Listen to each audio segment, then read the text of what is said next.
Sister Shirin ने दीदी से पूछा कि आपके जो सूक्ष्म वतन के अनुभव है वह समय अनुसार कैसे चेंज हुए। आपके शुरू के जो अनुभव है 80s 90s के जो अनुभव हैं और अब जो अनुभव होते हैं उसमें क्या डिफरेंस है। तो दीदी ने बोला कि ये एक जर्नी है जो बहुत ग्रेजुअली होता है, एक दिन की बात नहीं है, ये बहुत धीरे धीरे समय लगता है, कभी काफ़ी साल भी लग जाते हैं कि बाबा आप समझना कि बाबा आपको क्या कहना चाह रहे हैं। तो शुरू का जो सूक्ष्म वतन का पार्ट था वह बहुत एक्टिव था, जिसमें बहुत से ट्रांस मैसेंजर्स थे जो बाबा को भोग लगाने जाते थे। जैसे उस समय ऐसा अनुभव होता था कि सब अपने अपने ट्रेज लेके फरिश्ते के जैसे बाबा के पास जा रहे हैं और दिखता था बहुत क्लियरली। तो इसमें भी स्टेजेस होते हैं, 3 स्टेजेस हैं। तो पहला स्टेज है कि आपको विजन्स होते हैं, सेकंड स्टेज है कि आप जो देख रहे हो आप उसका आके अनुभव सुना रहे हो, तो वो होता है ट्रांस। और थर्ड है कि आप यहाँ से मैसेज लेके जाते हो और फिर बाबा का मैसेज वापस लाते हो, तो वो है ट्रांस मैसेंजर, जैसे कि दादी गुलजार। तो ट्रांस मैसेंजर के लिए आपकी बुद्धि की क्लैरिटी, पवित्रता और सूक्ष्मता बहुत ज़रूरी है और तभी आपको याद रह सकेगा बाबा क्या कहना चाहते हैं।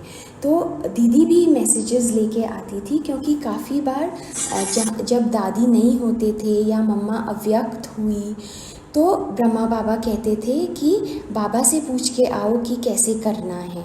तो बाबा भी ट्रांस मैसेंजर्स से एडवाइस लेके फिर ही कार्य करते थे।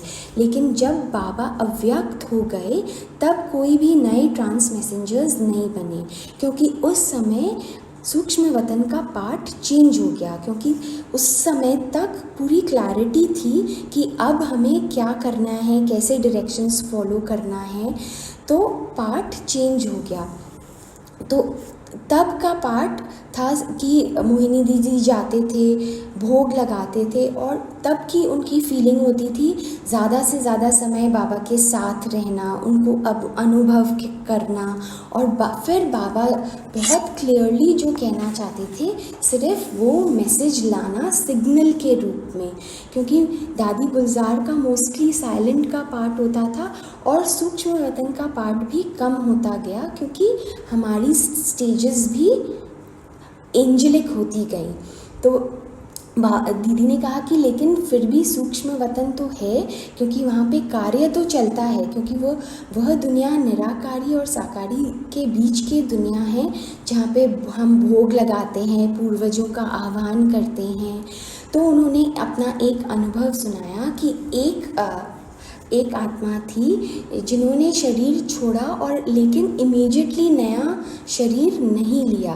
तो जब वो शरीर छोड़ के बाबा के पास गई और उन्होंने बाबा को बोला कि बाबा मैंने तो अभी अपना पुरुषार्थ कंप्लीट ही नहीं किया है, तो बाबा ने कहा हाँ मैं आपको थोड़ा समय यहाँ रखूँगा और आपकी स्टेज बनाऊँगा, आपकी वह परफेक्ट स्टेज, आपकी हीलिंग होगी, थोड़े समय के लिए आप यहाँ रहोगे और फिर जाके आपका पार्ट एडवांस पार्टी में होगा।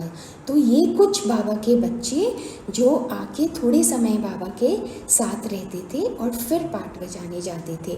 तो उस समय के मैसेजेस बाबा के बाद के बहुत क्लियर सिग्नल के फॉर्म में मिलते थे।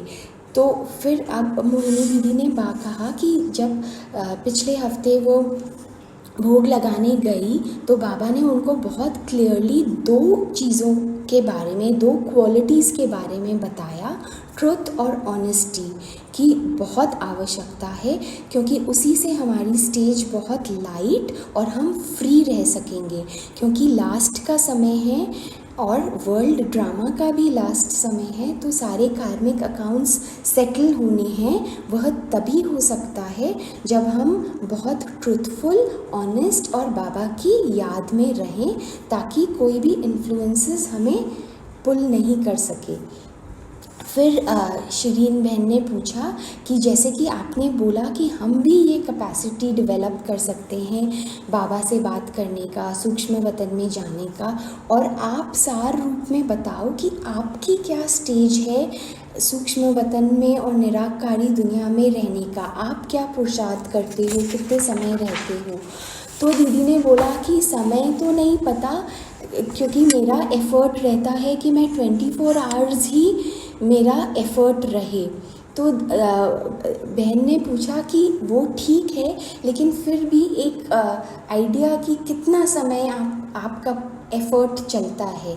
वो तो ठीक है कि हमें करना है, लेकिन तो दीदी ने कहा कि मैं हर कार्य में इंटीग्रेट करने का, बाबा को याद करने का पुरुषार्थ मेरा 24/7 चलते रहता है। चाहे वो आधी रात को मैं उठूं, मेरी वो स्टेज बनी रहे, क्योंकि उसी से मुझे एनर्जी और दूसरे इन्फ्लुएंसेस से हम बच सकते हैं। तो हर टाइम इंटीग्रेट करने की मैं कोशिश करती हूँ, और ज़्यादा से ज़्यादा समय रहने का, कि गैप बीच में ज़्यादा नहीं हो और कंटिन्यूअस इंटीग्रेशन चलती रहे। उसके लिए प्योरिटी, सूक्ष्मता बहुत ज़रूरी है। तो दीदी ने कहा कि अगर आपका भी अगर कोई प्योर थॉट है जिससे आप कोई एक्सपेक्टेशंस नहीं करते हो, तो आप देखोगे कि आपको भी उसका आंसर या तो संकल्प के रूप में या प्रैक्टिकल के रूप में मिलेगा ही। लेकिन अनुभव के लिए ज़रूरी है प्योरिटी और बाबा से प्यार।